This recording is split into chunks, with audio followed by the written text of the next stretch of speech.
She has been part of our lives forever. I'm 75 now, and I can't remember anybody except the queen bee. The relationship between Camilla and the queen has never been so smooth, but no one knew how deep their tension went until Camilla's diary was discovered. Hidden within a locked drawer at Clarence's house, the journal exposed years of private grievances, envies, and midnight confessions. Her handwriting trembled with longing. One line reads, "She never knew how much I envied and feared her." As readers move toward the final pages, the tone darkens until a last stark sentence breaks the silence. "I wanted her gone from my life. Its revelation would haunt the palace for years to come. The unapproved love." Camilla Rosemary Shand was never meant to fit neatly into royal expectations. She was witty, outspoken, and unafraid to look a prince directly in the eye. When she met Charles, there was no pretense, no carefully measured words or curtsies rehearsed for effect. She teased him, challenged him, and without realizing it, disarmed him completely. With her, Charles could forget the weight of crowns and duty. He could simply breathe. What began as easy friendship soon deepened into something neither could control. A connection too real, too unrefined, and far too human for the world they lived in. Their meetings began at a polo match where mud-splattered boots and champagne flowed freely under summer skies. Camilla approached him with confidence that surprised even the most seasoned courtiers. She teased him about his writing style, challenged his opinions on literature, and showed no interest in curtsying every 5 minutes. Charles discovered in her presence a sanctuary from the suffocating weight of duty that pressed upon his shoulders since childhood. They would spend hours walking through countryside estates, sharing cigarettes in secluded gardens, and talking about everything except crowns and thrones. The chemistry between them burned bright and genuine. Friends noticed how Charles would light up when Camilla entered a room, how his typically reserved demeanor melted into boyish enthusiasm.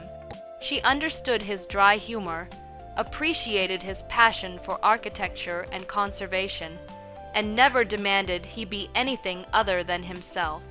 For once in his carefully orchestrated life, Charles felt he could breathe freely. The young woman with honey-cold hair and knowing eyes seemed to see past the title and ceremony straight into his lonely heart. But fairy tales rarely bloom in royal gardens without thorns. Behind the gilded doors of Buckingham Palace, whispers turned to stern conversations. Camilla Shand was being thoroughly investigated, her background examined with ruthless precision. The verdict came down like a judge's gavel, unsuitable. She carried no royal blood in her veins, came from merely aristocratic rather than regal stock, and most damning of all, she had a romantic history. The unspoken rule hung in the air like poisonous fog. The future king's wife must arrive untouched, virginal, a blank canvas upon which the monarchy could paint its future. Queen Elizabeth herself took a firm stance on the matter. Camilla possessed too much independence, too much spirit, too much past. She would never bend properly to the rigid requirements of royal life. The Queen's advisors nodded in agreement, pointing out that this woman would never bow her head low enough, never shrink herself small enough to fit into the prescribed role of princess. She never saw me fit to stand beside her son. Camilla would later write in words heavy with bitterness. I was a mistake to be erased. Charles received his orders with the obedience drilled into him since infancy. The Royal Navy beckoned, and his mother's advice came wrapped in velvet, but reinforced with steel. Distance yourself, forget this foolishness, focus on duty. He sailed away on naval assignments, and the miles between them stretched like an ocean far wider than any he crossed on ship. The prince found himself caught between love and loyalty, between his heart and his crown, and in that terrible space between, he chose what he had been raised to choose. Back in London, Camilla waited by windows and doorways, watching for mail that would never arrive. She checked the post daily, her hope diminishing with each passing week. Letters she wrote went unanswered, calls went unreturned, and slowly the truth crystallized in her mind like frost forming on glass. Charles had not simply grown distant through natural separation. He had been instructed to cut ties, commanded to forget her, ordered to move forward without her. The realization struck her with devastating clarity. His mother had intervened, and he had obeyed without protest. This betrayal planted seeds of resentment deep in Camilla's soul, roots that would grow twisted and dark through the coming years. The Queen had deemed her unworthy and discarded her like yesterday's newspaper. Worse still, Charles had allowed it to happen. He obeyed her. She would confide to her diary years later, pen pressed hard against paper. That was the beginning of the end. In those simple words lived a universe of pain, anger, and a determination that this story was far from finished. The young woman who had been rejected would remember every slight, every dismissal, every moment she was made to feel less than enough for a man she had genuinely loved. However, the heartbreak became unbearable when Charles got married to Diana, the shadow of Diana. The summer of 1981 brought bells and trumpets and a bride draped in ivory silk. Lady Diana Spencer walked down the aisle toward Charles, while millions watched through television screens across the globe. Camilla watched too, from a distance carefully maintained by palace decree. Her name had become something whispered in dark corners, a word scrubbed from official conversations like a stain nobody wanted to acknowledge inside those ancient palace walls. Speaking of Camilla Parker, BS meant invoking a scandal best left buried beneath layers of propriety and silence. The diary she kept became her only confidant during those brutal years. Page after page filled with ink-stained confessions that would never see daylight. I am the ghost in someone else's love story, she wrote one evening after too much wine and too many memories. I haunt the edges of their marriage, unnamed but always present, like smoke you smell but cannot see. Her words carried the weight of someone caught between worlds, neither fully abandoned nor properly acknowledged, existing in a gray space where shame and desire twisted together like thorns. Formal events became exercises in practiced indifference.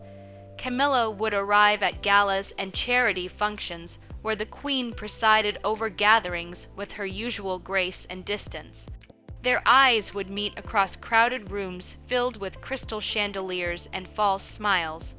Elizabeth would offer the smallest nod, a tilt of her head so brief it might have been imagined. Sometimes just a glance, cool and assessing, before turning away to greet someone more acceptable, someone whose presence did not threaten the carefully constructed fairy tale of Charles and Diana. Those moments cut deeper than any spoken words. Her silence was louder than the press. Camilla scratched into her journal late one night. It was her way of saying, "You do not belong." The Queen never shouted accusations or hurled insults. She simply looked through Camilla as though she were made of glass, transparent and unimportant. That careful eraser proved more devastating than outright hostility. At least anger would have acknowledged her existence. Instead, Elizabeth treated her like furniture one wishes to replace, but cannot quite justify discarding. Meanwhile, the newspapers exploded with images of Diana, the people's princess, beloved and radiant. Photographers captured her holding sick children, visiting hospitals, wearing designer gowns that sparked fashion revolutions. The public adored her in ways they had never adored any royal before. Camilla became the villain in a story written without her permission. The other woman lurking in shadows while Diana sparkled in spotlights. Every headline praising the princess felt like another door slamming shut on any possibility of redemption or acceptance. The queen carried her own burden through those years, though she would never speak of it openly. Duty demanded she protect the institution, preserve the image of a successful royal marriage, and shield the monarchy from scandal that threatened its very foundation. Elizabeth had spent her entire life sacrificing personal feelings for public responsibility. She understood the weight of choosing a crown over a heart.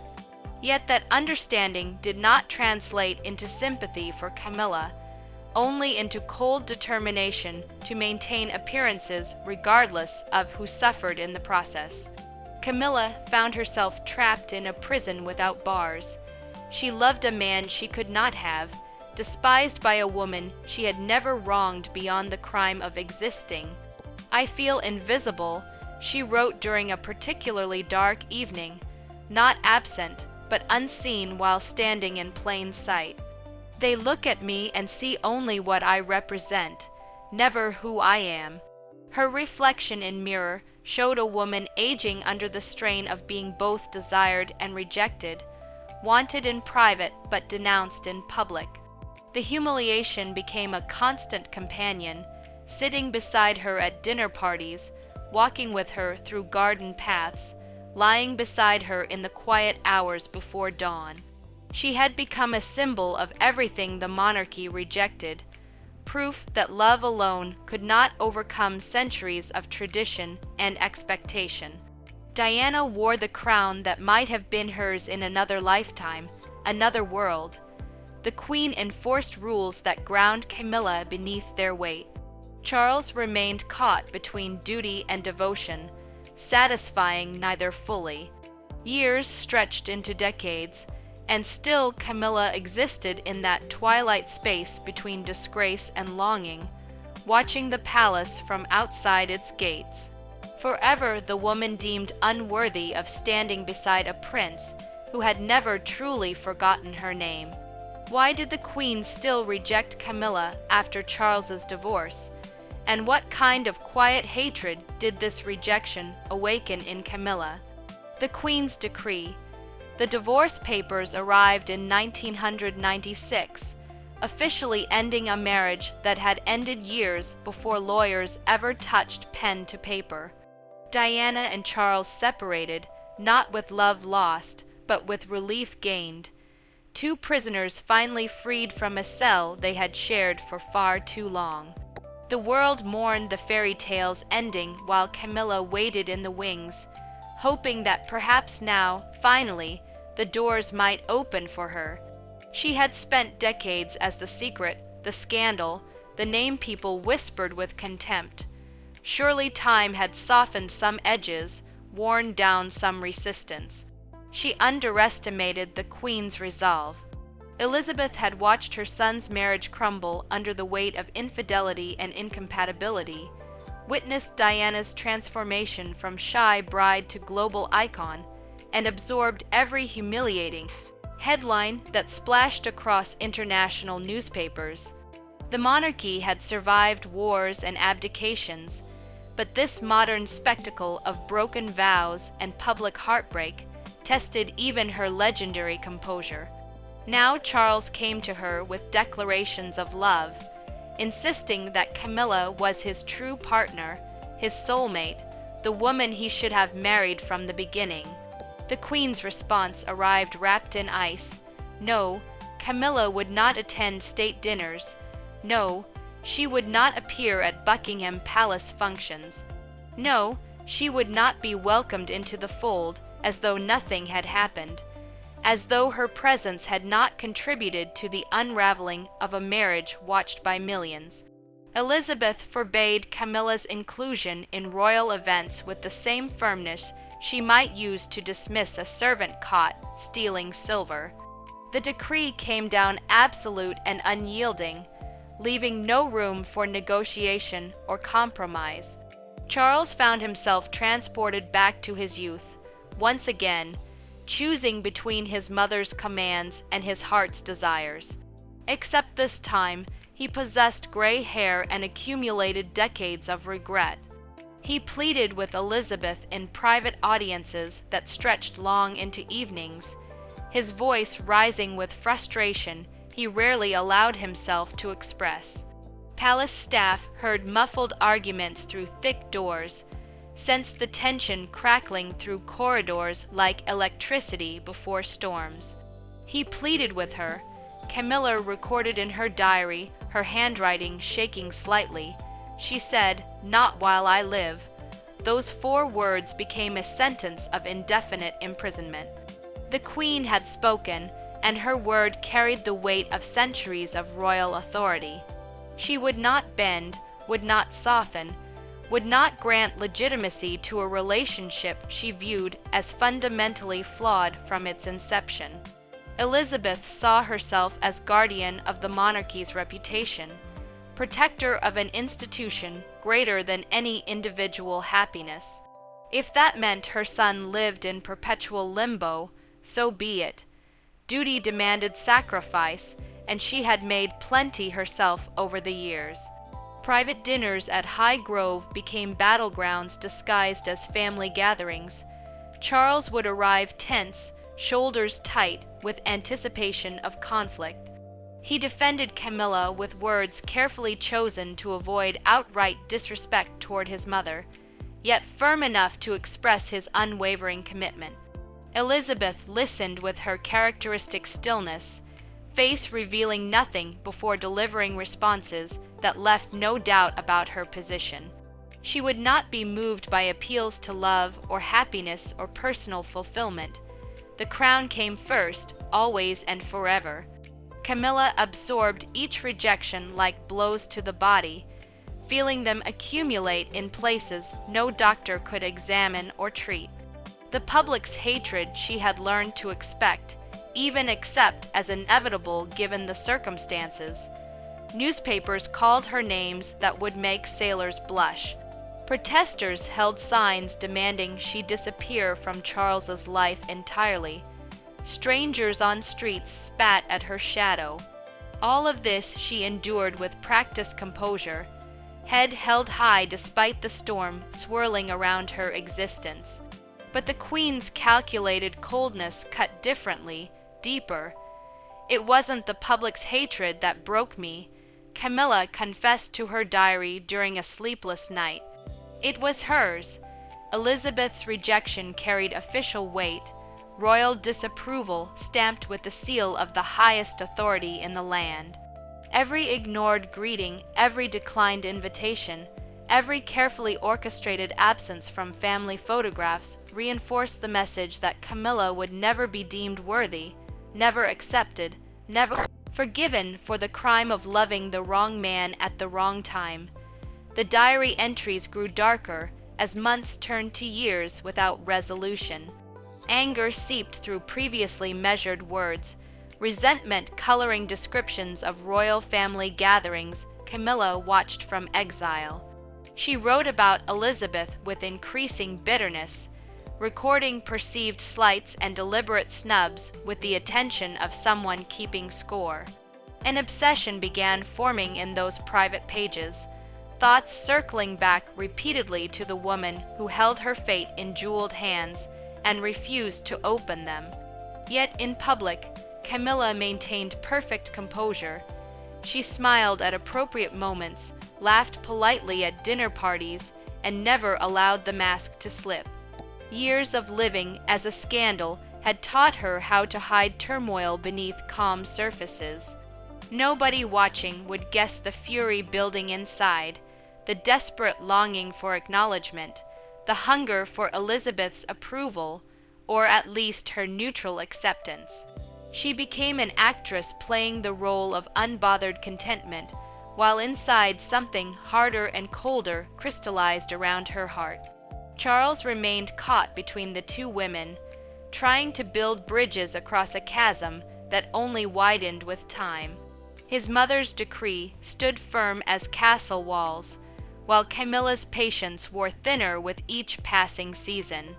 The humiliation, the 9th of April, 2005, dawned cold and gray over Windsor. Charles Philip Arthur George would finally marry the woman he had loved for more than 3 decades. Yet, the celebration carried the weight of absence more than presence. The ceremony took place not in Westminster Abbey with its soaring ceilings and centuries of royal history, but in the Windsor Guildhall, a civil affair stripped of religious grandeur.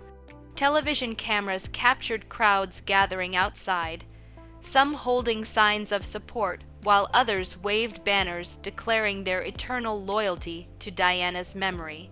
Inside the hall, guests filled seats wearing their finest clothes and forced smiles. Dignitaries arrived bearing gifts and, well, wishes, their faces betraying confusion about whether this occasion called for joy or somber acknowledgement. Flowers decorated every available surface, extravagant arrangements meant to distract from what everyone noticed immediately upon entering. One chair sat conspicuously empty, more present in its vacancy than if someone had occupied it.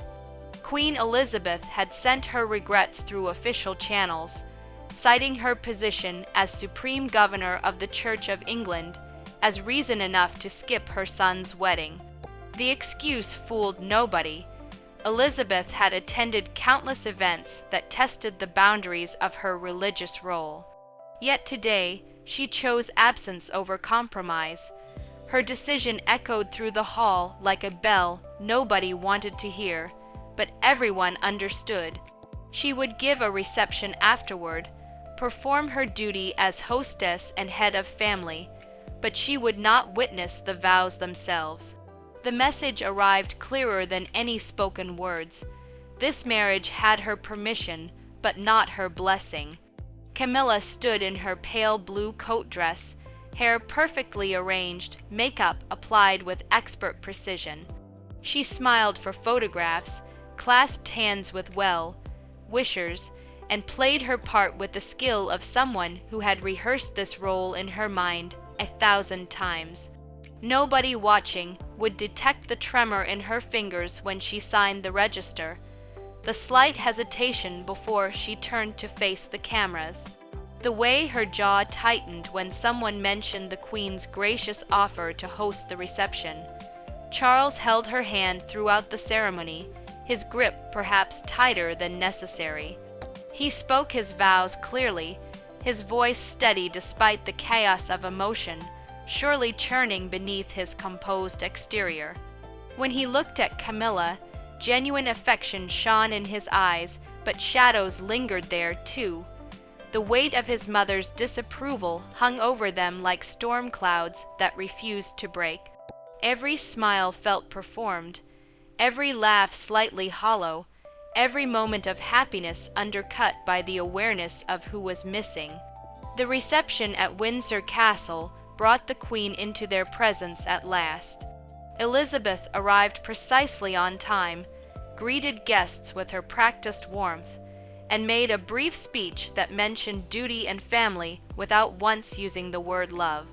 She stood beside the newlyweds for official photographs, her face neutral, her posture perfect, giving absolutely nothing away. Camilla felt the frost emanating from her new mother-in-law, colder than any winter wind that had ever blown across English moors. That night, finally alone in rooms that should have felt like sanctuary, Camilla's composure shattered like dropped crystal. She dismissed the staff with sharp words, waited until she heard their footsteps fade down corridors, then pulled out her diary with hands that shook from suppressed rage. The pen moved furiously across pages, letters forming almost violently. "She humiliated me before the world," she wrote, pressing so hard the words indented through to the next page. "A queen too proud to forgive." I smiled, but inside I screamed. The dam broke completely.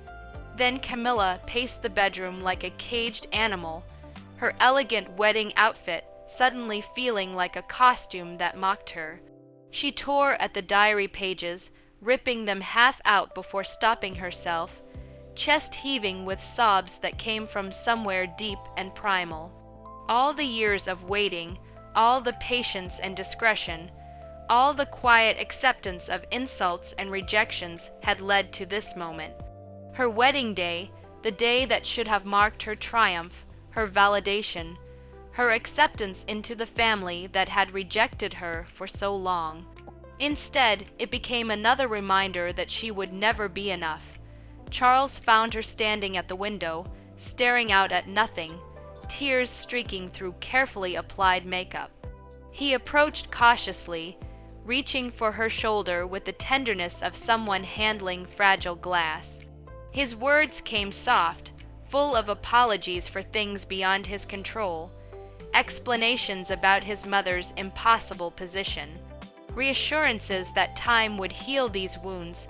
Camilla let him speak, but his comfort slid off her like rain off marble. "He loves me," she wrote later, after Charles had fallen asleep and silence reclaimed the room.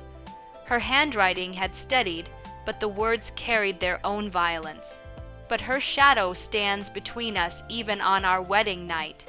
She stared at those sentences, feeling their truth settle into her bones like poison. Elizabeth had won again, found a way to wound without words, to punish without confrontation, to remind Camilla that regardless of ceremonies or legal documents, she would never truly belong. Despite becoming a part of the royal family, Camilla felt she was never truly accepted. The years of cold peace. The seasons changed and calendars turned, but the chill between Camilla and Elizabeth remained constant as northern stars.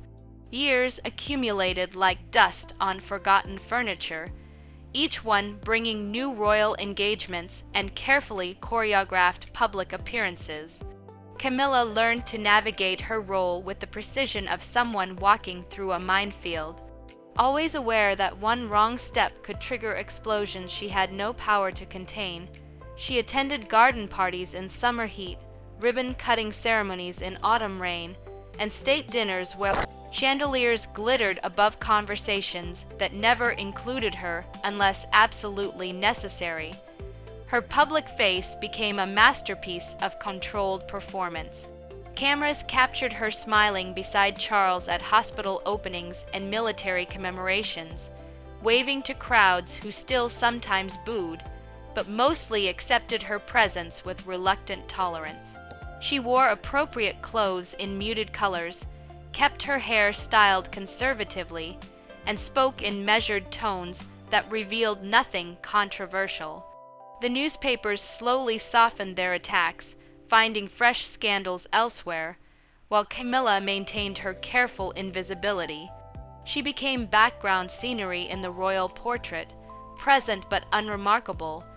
Yet every night the diary received her truth in ink that sometimes smudged from tears or angry pressure.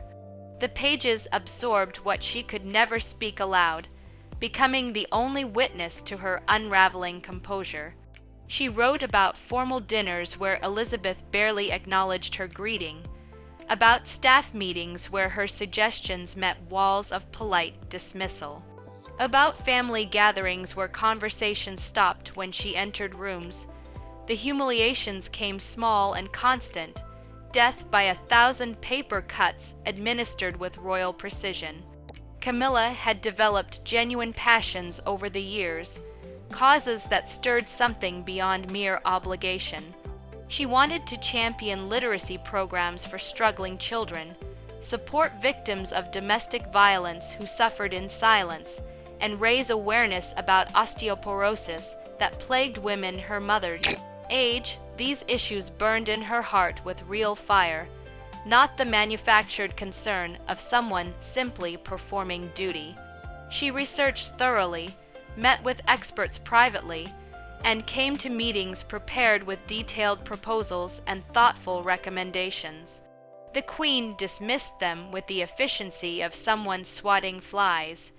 Too controversial, too political, too far outside the established boundaries of acceptable royal involvement. Elizabeth suggested Camilla focus on safer territory, traditional women's issues that would ruffle no feathers and challenge no systems. Her tone carried condescension wrapped in silk, the kind of politeness that stung worse than outright rudeness. She said my causes were trivial.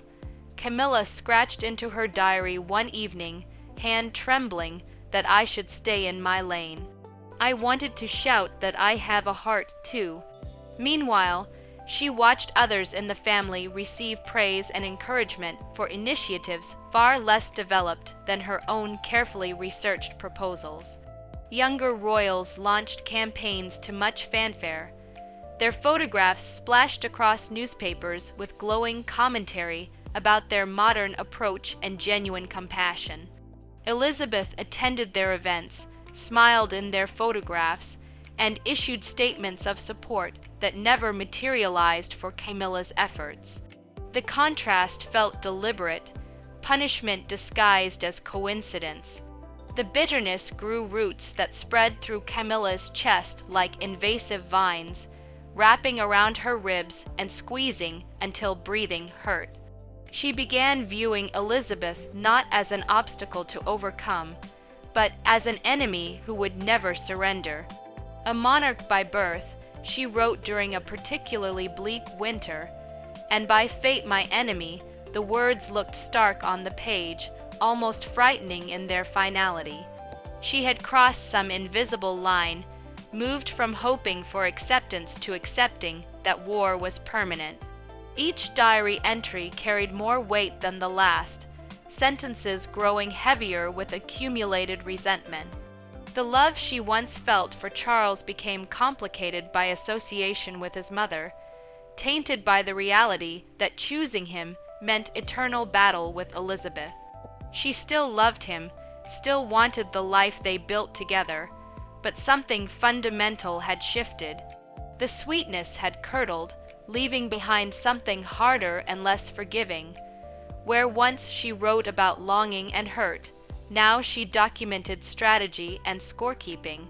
Camilla started noticing patterns in how Elizabeth wielded power, studying her methods like a general analyzing enemy tactics. The Queen used silence as a weapon, withheld approval as punishment, and deployed staff members to deliver messages too harsh for her own mouth. She maintained plausible deniability while ensuring everyone understood exactly where they stood in her estimation. It was brilliant and brutal, the kind of warfare waged with smiles and formal politeness that left no visible wounds, but destroyed spirits nonetheless. The cold peace stretched across years, neither woman willing to surrender, but both trapped in proximity by Charles's position between them. Camilla performed her duties with mechanical precision, while her inner world darkened like the sky before storms. The diary became less confession and more evidence, documentation of grievances she collected like weapons she might someday need. Love had soured completely now, replaced by quiet anger that burned steady and patient, waiting for something neither woman could yet name, the unexpected honor. The announcement arrived on the 6th of February, 2022, on the 70th anniversary of Elizabeth's reign. The statement came through official channels, words carefully chosen and weighted with significance that rippled across the Commonwealth like stones dropped in still water. Camilla would become queen consort when Charles ascended the throne, not princess consort as previously indicated. The title carried full weight and recognition, erasing years of careful hedging and diplomatic compromises. Elizabeth had spoken, and her words changed everything. The news exploded across media platforms within minutes. Journalists scrambled to analyze this unexpected shift, debating what had prompted the Queen's change of heart after decades of resistance. Palace insiders expressed shock, admitting they never anticipated such a dramatic reversal. Family members called each other in confusion and surprise, trying to understand what this gesture meant. Had Elizabeth softened in her final years? Did she recognize some injustice she wished to correct before time ran out? Speculation ran wild while Camilla remained silent, offering no public comment beyond a brief statement of gratitude. Charles beamed with relief and vindication. His mother had finally given him the blessing he had sought for so long, acknowledged his choice in a way that validated everything he had fought for. He viewed this announcement as a peace offering, an olive branch extended across the chasm that had divided his family for years. When he told Camilla the news, his eyes shone with hope that perhaps the long war had finally ended. He spoke about new beginnings and healing old wounds, his voice bright with optimism she could not share. That night, Camilla sat alone with her diary, pen hovering above blank pages that waited for her truth.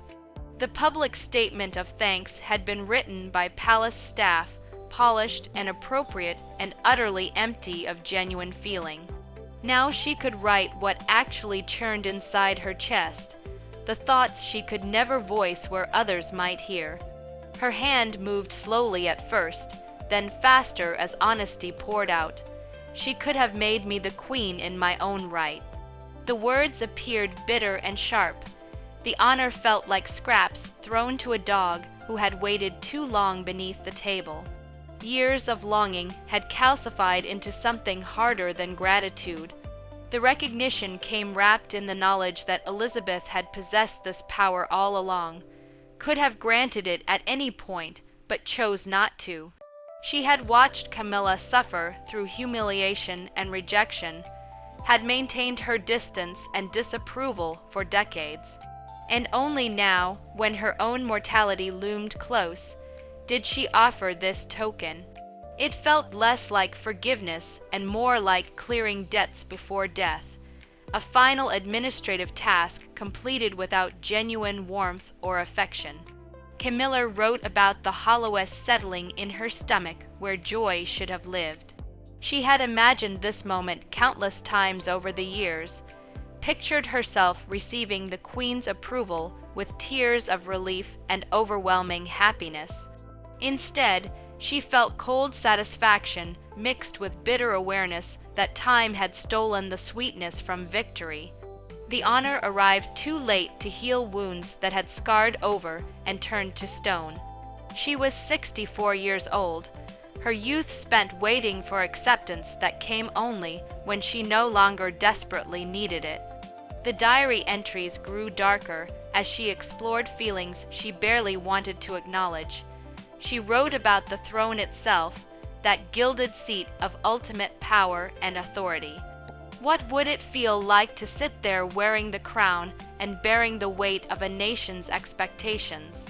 Part of her still craved that validation, still wanted the world to see her elevated to the highest position. Yet another part understood she would always be viewed as second choice, the controversial substitute who gained her title through persistence rather than universal love. Her pen scratched across paper as midnight approached and the house fell silent around her. The tone shifted, sadness giving way to something sharper and less forgiving. Words appeared that surprised even her, revealing depths of resentment she had not fully admitted to herself.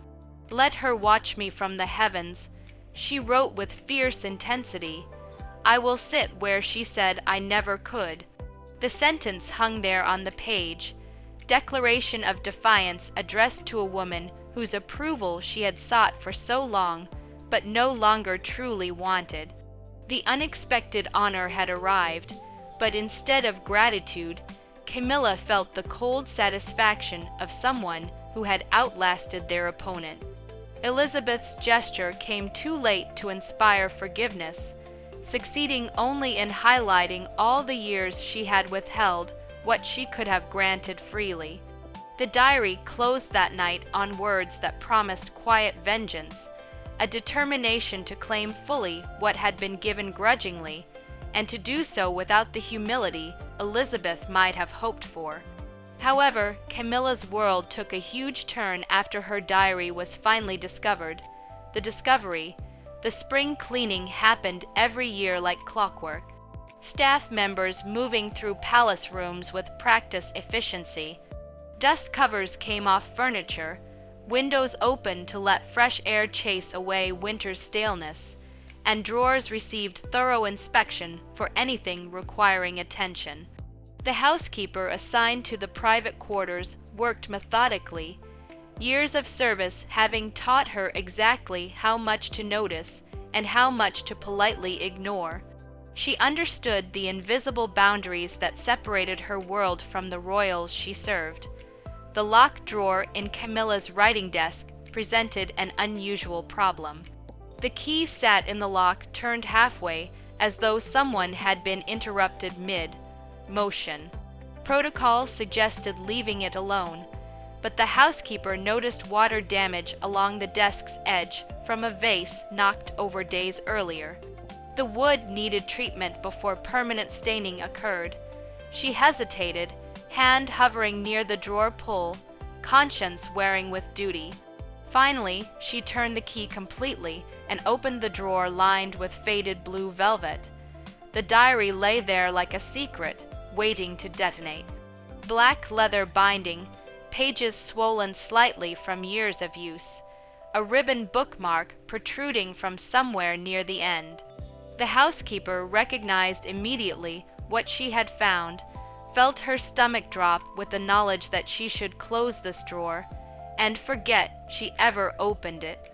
Yet something made her fingers reach for the book, lift it carefully from its hiding place, and open to a random page. The handwriting looked elegant but urgent, words pressed deep into paper by someone writing with intensity. She read one entry, then another, unable to stop herself, even as guilt twisted in her chest. Years of pain spilled across those pages. Confessions written in moments of private anguish when Camilla believed nobody would ever read these words.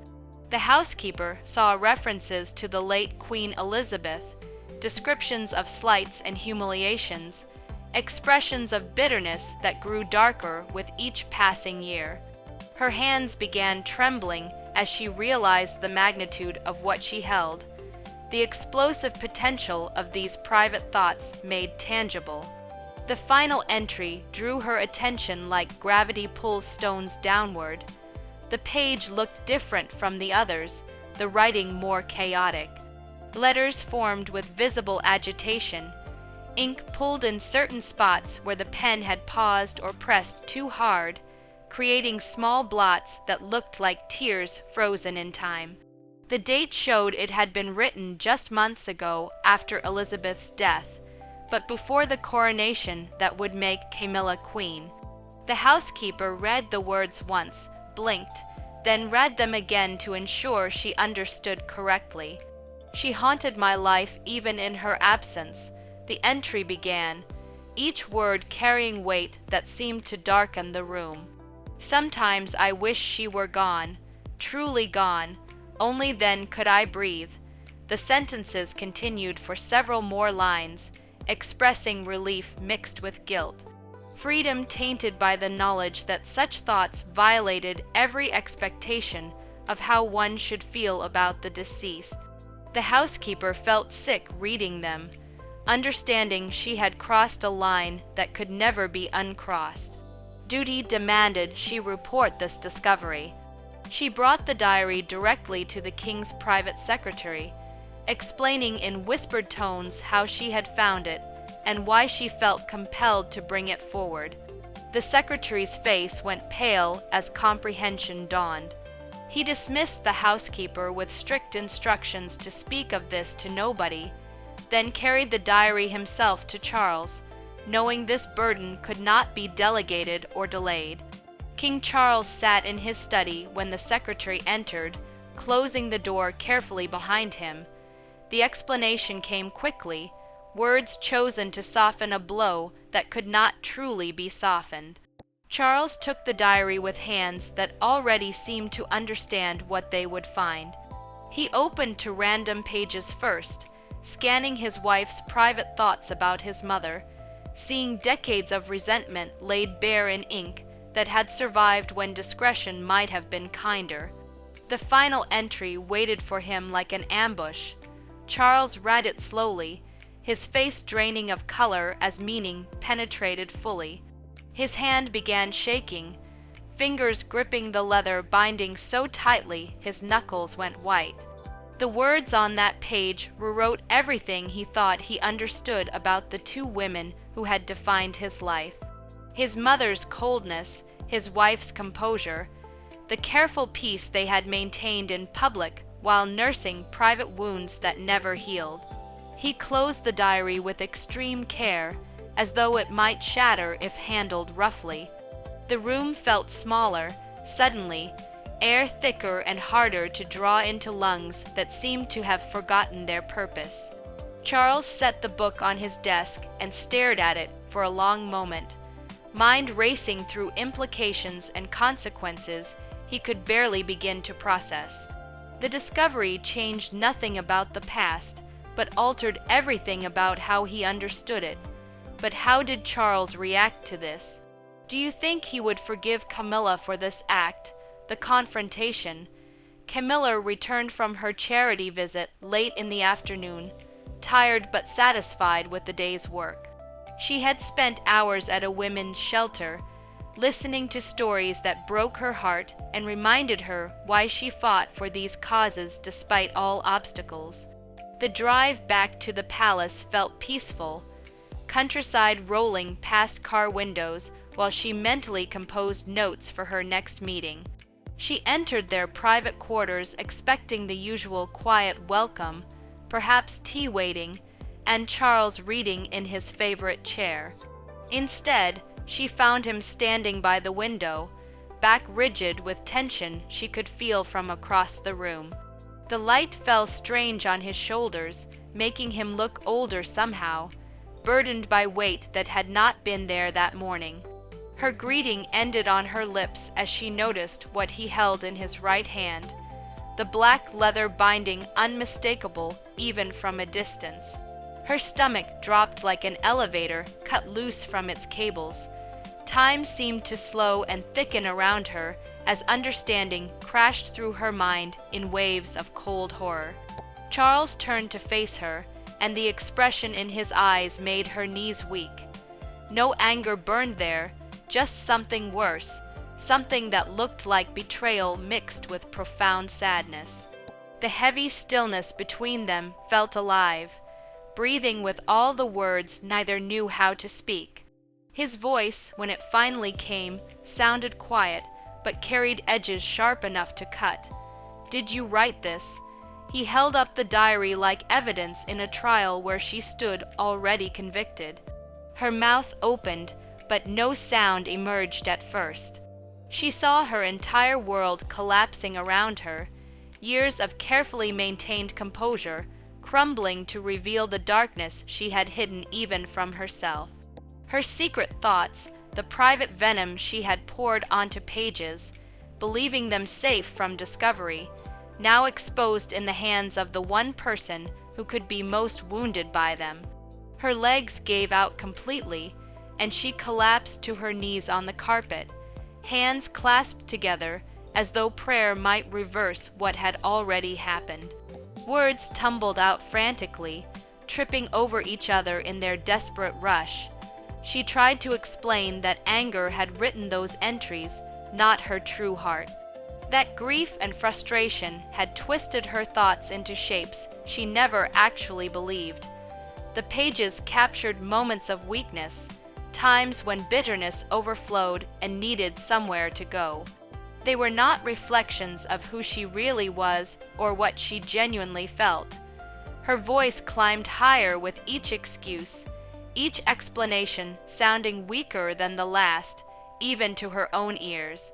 Charles turned away slowly, unable to maintain eye contact with the woman kneeling before him. His shoulders sagged under invisible weight as he spoke the words that would hang between them forever. "You wished my mother was dead." The statement fell into the room like a stone into still water, creating ripples that would never fully settle. The silence that followed felt worse than any shouting match, heavier than accusations hurled in anger. It carried the weight of irreparable damage, of trust shattered beyond any glue's ability to mend. Tears streamed down Camilla's face, blurring her vision, until Charles became just a dark shape against the window's light. Her voice broke as she repeated the same phrase over and over, a desperate mantra against the destruction unfolding around her. "I didn't mean it, Charles. I swear I didn't." But even as the words left her mouth, she heard their hollowness. She had meant it when she wrote it, felt relief at Elizabeth's death, even while mourning publicly. And they both knew the truth could not be denied or explained away. That night, Camilla withdrew to her private chambers, their grandeur now feeling like confinement. The silence of the palace weighed upon her, thick with consequence. Trembling, she opened her diary and read the words of a lifetime, entries that charted her slow descent from longing to bitterness. Each page revealed how her need for acceptance had curdled into quiet fury. By dawn, drained and broken, she took up her pen once more. "Perhaps I was never her enemy," she wrote. "Perhaps I only fought a war that existed in my mind." The truth seared through her. Her suffering had been her own creation. She closed the diary for the last time, aware its revelations could never be contained